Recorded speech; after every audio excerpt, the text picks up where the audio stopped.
নমস্কার। আজ আমার নিবেদন কবি দেবলীনা চ্যাটার্জির মা।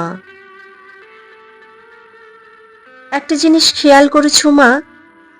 বিষয়টা যদি তোমার হয়, আমি বাবাকেও ছাড়ি না। আমার জন্য তুমিই পৃথিবী, তুমিই সবার সেরা। আজও দুকদম হাঁটতে পারি না তোমার উপদেশ ছাড়া। তোমার আদর্শে গড়েছি নিজেকে, আজও গড়ি দ্বিধাহীন। প্রার্থনা করি সে আদর্শে যেন বেঁচে থাকি চিরদিন।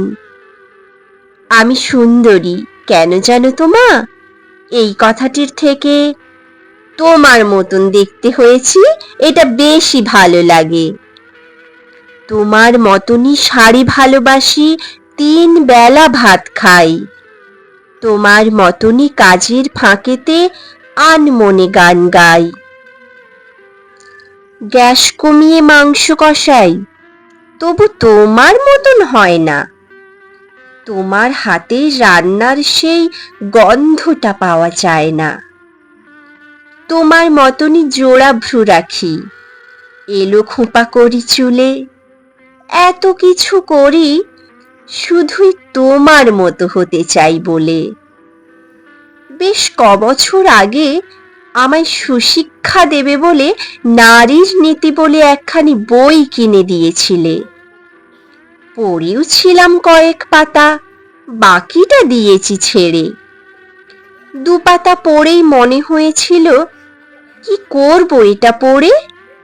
বই না পড়ায় আমার উপর বেশ রেগেছিলে তুমি। জিজ্ঞাসাও করেছ, যদিও সেদিন কিছুই বলিনি আমি। কি বলবো মা? কি পড়বো আমি ওই কটা কাগজের ভাঁজে? আসল নারী তো বিরাজ করছে আমার মায়ের মাঝে।